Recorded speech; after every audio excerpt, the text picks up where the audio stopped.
you're my best friend, if we're fuck buddies, if you're my baby daddy. Listen, when it comes to money, don't fuck it up. Don't fuck it up. When it comes to money, I don't have time for friends to not deliver on what they said they're gonna deliver. I don't have time for that. Do you get what I mean? Right. For me personally, if I'm working with a friend, there needs to be boundaries. I'm not. Listen, when it comes to working, we're not friends anymore. I don't care who it is. That's just my stance. But then for me, I just think that you've just gone all the way around to come to the point that surely you just don't work with your friends then. If you feel that there's going to be like blurred boundaries because you're friends, why don't you just say, okay, do you know what? When I keep my friends here and I keep my business separate, why are you working with friends in the first place? This is the thing. Everyone's if you have such a big issue with boundaries and stuff like that. No. My issue is not the boundaries. My issue is the fact that people don't deliver. Now, everyone's always saying, oh, support black business.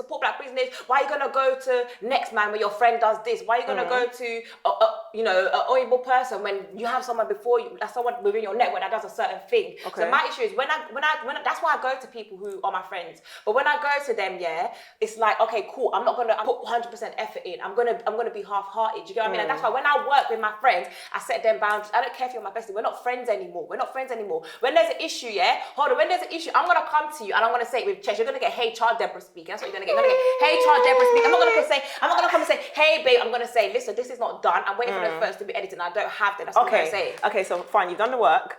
You've showed them HR Deborah or whatever, you've spoken to your friend like that. What happens to the friendship after? Nothing happens to the friendship. People need to understand. No, but will you and the person still be comfortable to continue that friendship after you've had a contentious working relationship? But I mean, listen, with me personally, you already know how I am, If you fuck up in general, I want to cut you off. I'm so sorry. So if you can't deliver, and if I worked with you and I saw a side of you that I don't really like, I'm not gonna lie. Then I don't know. I'm not sure. I think people say that you need to keep friends and you need to keep business separate. They say it for a reason. Separate?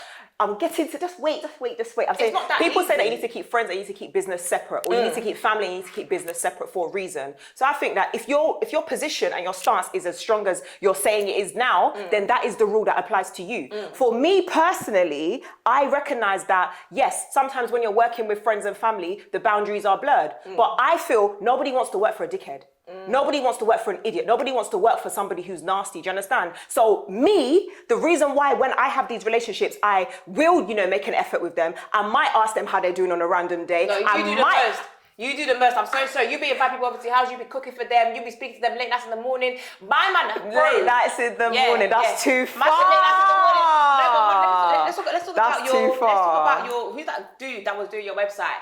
Okay. These times, your website wasn't done. You had a deadline, and so he was calling you to discuss, other stuff for 2 hours. Yeah. There's not one conversation that you had about the website. Do you know what I mean? And what's mad is that the same guy was doing my website, and when he called me, let me tell you, I was getting the website updates, but when he called you, he was talking to you for ages. Anyway, so did you end up getting your website from Paul then? Mr. Provider. No, wait, hold on. We said we weren't baiting anybody. Too friendly, no. I didn't get my website. However, the person who did it in the end... It was Paul. Just say the name, it was Paul. Yeah, okay, all right. Paul, Mr. Provider, apparently. These times you can't even provide a website. Okay. I didn't get my website. Okay, then. Do too much, bruv. These times he's talking to you for 2 hours. You can't even sleep. Calling you at 2 a.m. in the morning. What the fuck? I don't know. And you'll be staying on the phone. What's this? I don't have time to be talking to you about your life. Do my fucking website. That's a bad example. Okay, fair enough. I hear that. Like, that was an L. I held a big fat L there because I was friendly. Bro. But I don't think that everybody... How can you start your website before mine and mine was done? Before yours. I don't feel that example is representative of all the scenarios that I've been in. You've been I've held a lot of L's. I have held a lot of L's because of it. But at the same time, you've been dropping people home. There's been a lot of W's though. Because when people are fond of you, like for example, like you were saying, the whole management situation, if people are fond of you, if people like you, if people have something positive to say about you, a positive memory, they're gonna work harder for you. Do you understand? In your scenario, if you're a little bitch, they're just gonna give you the bare minimum. They're gonna give you what you asked for. No. A lot of the time, as well as I have many L's that I've had, the opposite side is that I've had so many people go in for me, do the most for me because I'm a nice girl. I get what you mean, but no. Like, okay, you don't understand it. Hold on. Surely that's business. Surely I'm doing business there. Like, okay, hold on. Let me say something. I know how to have relationships with people. Okay, hold on. So do I. 100%. So do I. Can't. No, it's questionable. It's questionable. No, what I'm saying is this: you are too friendly. You do too much. I'm not saying I'm a bitch. I'm not a bitch at all. But I set the boundaries. I think when I'm speaking to someone, I'm talking about business. I think business. you are. We're not going to divert in any conversation. Right. Shout out Bookie. When me and Bookie are working together, we're doing our production meetings. Bookie wants to talk about something else. I'm saying, no, Bookie, this is what we said we need to do today. We have a meeting and we're going to go and this is what we're going to discuss. I'm not evil about it. I just make sure that we're online, we're in track, because there's too many times that people slack. I have a question for you. I hear that. Very passionate. Fine. I get that. But I feel like I don't think you're being entirely fair or reflective of what the situation actually is. Because if I ask you working with friends, because sometimes the reason why we choose to work with friends and family, yes, is supporting Black business, but also is because we feel we can get some sort of discount. We can slack a little bit, take advantage. So for example, website scenario, your deadline to get all the pictures in was on Monday. But because it's your brethren, you will get them in on Wednesday because you've got a bit of flex time. Do you understand? So you yourself are not holding to those boundaries. Another example as well was, remember the makeup scenario, the hair scenario, where your hair was doing all sorts of bits. When somebody sorted it out for you, it was doing all sorts of bits. Technically, they've made your wig. Their business is done. They can go about their business. I'm not gonna lie, if the wig is done out here, you have to come. But you're calling her at God knows o'clock to come and fix your hair. So you two, you're abusing those boundaries, no? I don't. Because if it was a stranger, would you be phoning? Would you have the confidence to now call them? Let me say something. You wouldn't. Let me say something. When I'm getting a service, i.e. when I'm getting my makeup done, when I'm getting my hair done, I give you 2 working weeks. If a track is handed out, that's when I'm gonna call you, and that's with anyone. That's with a friend.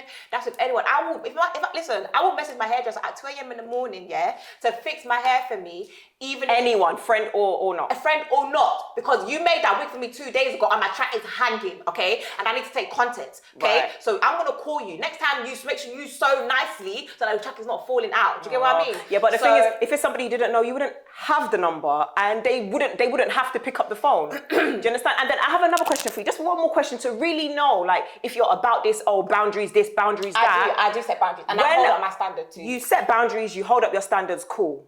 But when you're working with friends and family, do you ever get discount, or do you always pay them their actual rate? It's a question. Okay, no, fair enough. Because my sister Deborah will get a discount.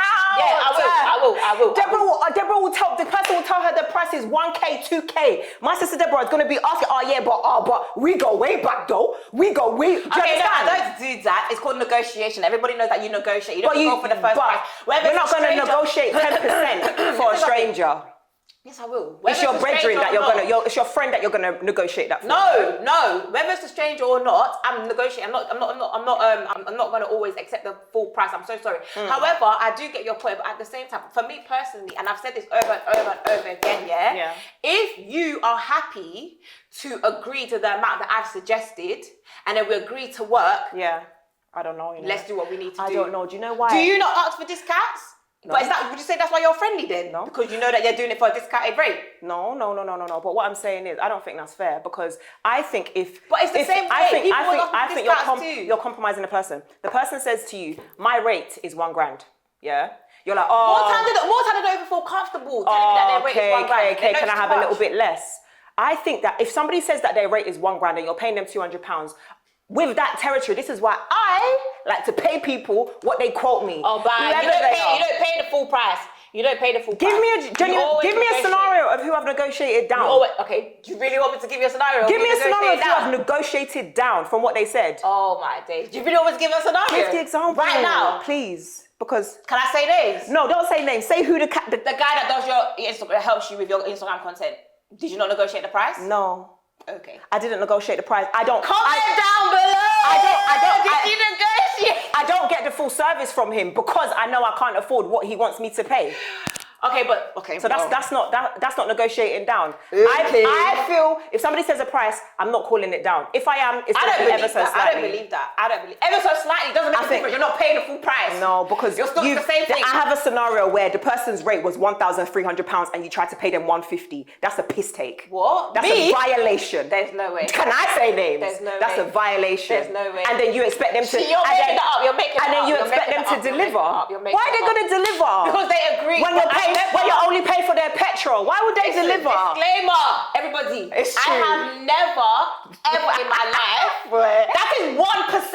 That is 0.3%. I remember that scenario. I'm making up numbers. Okay? I have never done that, and that's on period. Thank you. Even when he told me, it's just for the controversy, hon. Let me fucking talk. It's just for the controversy. Even when he told me, listen.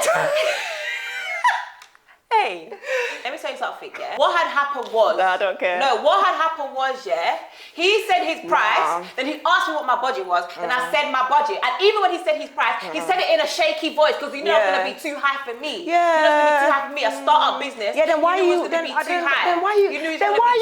you calling him then? If you can't afford his rate, why are you calling him?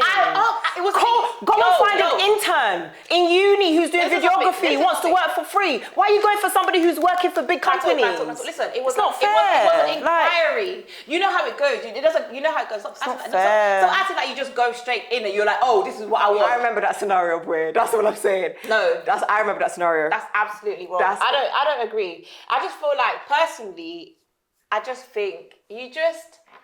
Like, I'm not saying I'm a witch. I'm not saying that things can't be bent around. I just feel like, personally, when there's a verbal agreement made, or when you've agreed to work together, like we're not besties. Do you know what I mean? We just have to keep it separate. Personally, for me, we just have to keep it separate. That's just how it is. I hear you. I'm not gonna negotiate price. Like everybody negotiates. You negotiate your salary, bro. No, it's all a negotiation. You don't always go full throttle. No, but that's different, because that's two different things. Me negotiating with a corporate organization. If you tell me that you're going to pay me 50K, I'm going to ask you for 60, because I know that when I get into that organization, the money that I'm going to be making for you is going to be $500,000.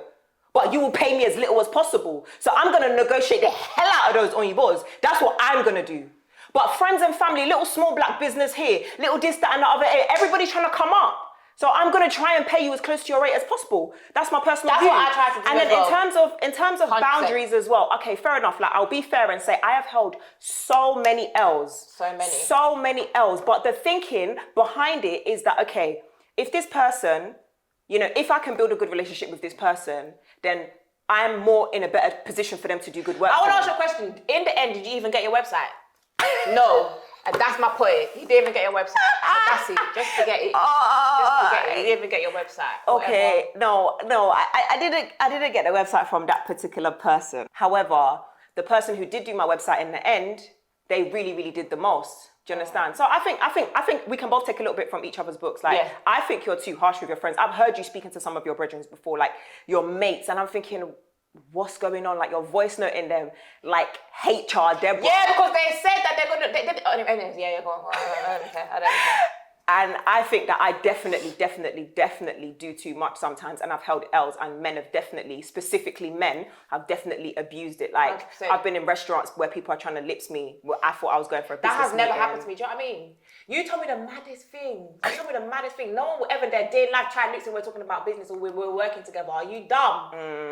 I don't know. I remember a little scenario you told me about. Whatever, man. Remember, there was like a business meeting you went to, and you thought you were going for business, and he thought you were coming for other business. You remember that? Huh? Yeah, and I set that boundary ASAP, but you're still ducking and diving, not trying to get straight to the point.